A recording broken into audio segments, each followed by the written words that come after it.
in Nevada at a conference explaining how gravity works. Now, it's easy how it works. What happens is, as the electron moves around the hydrogen atom, it gives off corkscrew-style magnetic waves. Those corkscrew-style magnetic waves affect other atoms. Now, other atoms are bigger and more complicated than hydrogen. Hydrogen is very simple. It has a proton and it has an electron, just one of each of the two fundamental particles. Now, the other atoms are more complicated. Helium is the next most complicated atom. It has 2 electrons, 2 protons, and 2 neutrons. Now, the next atom, lithium, is even more complicated. That has 3 protons, 3 electrons, 3 neutrons. But lithium now, it's now to get different with lithium because the second orbital shell of lithium is offset from the first. Now, this makes lithium wobble. So it doesn't spin like hydrogen, and it doesn't spin like helium because they've only got one shell. And so they spin perfectly smoothly, like a record turntable, if you like. Mm-hmm. But every atom after hydrogen and helium wobbles or tumbles. They don't spin autonomously. And we have to remember that they've got neutrons. Now, neutrons are actually spike-shaped. They've got a positive end and a negative end. They're like needles.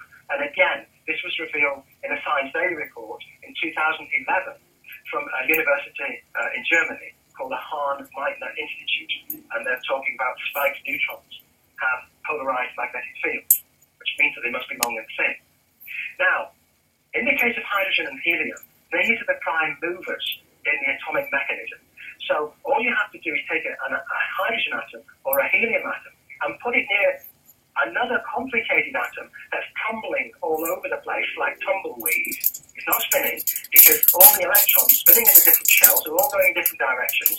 So it's tumbling all over the place until the radiation from hydrogen or helium causes it to spin in the same direction as the hydrogen or the helium. And as soon as that happens, the next atom, for example, lithium, or any other atom, carbon, calcium, whatever it is, once it starts spinning in the same direction as hydrogen and helium, that too starts radiating gravity waves because it's spinning in the same direction. So that atom attracts the next atom.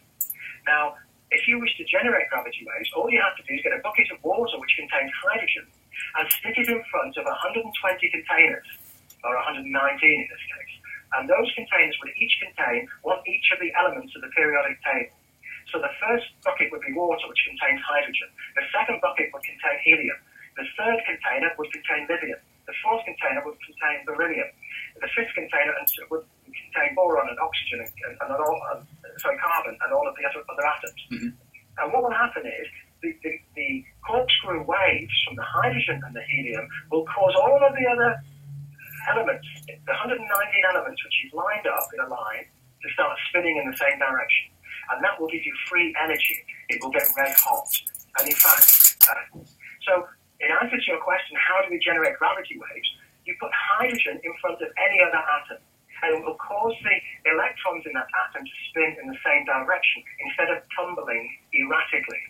And that will produce more gravity radiation, which will affect more atoms, and they will start spinning in the same direction, which will provide more gravity radiation. And so if you get a line of atoms, they will all attract each other as they all start spinning in the same direction. And it's as simple as that.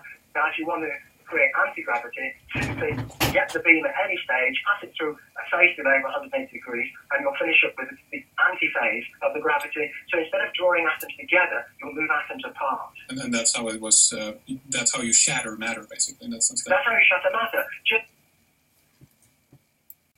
after I gave my first lecture in in Nevada, at a conference, explaining how gravity works. Now, it's easy how it works. What happens is, as the electron moves around the hydrogen atom, it gives off corkscrew-style magnetic waves. Those corkscrew-style magnetic waves affect other atoms. Now, other atoms are bigger and more complicated than hydrogen. Hydrogen is very simple. It has a proton and it has an electron.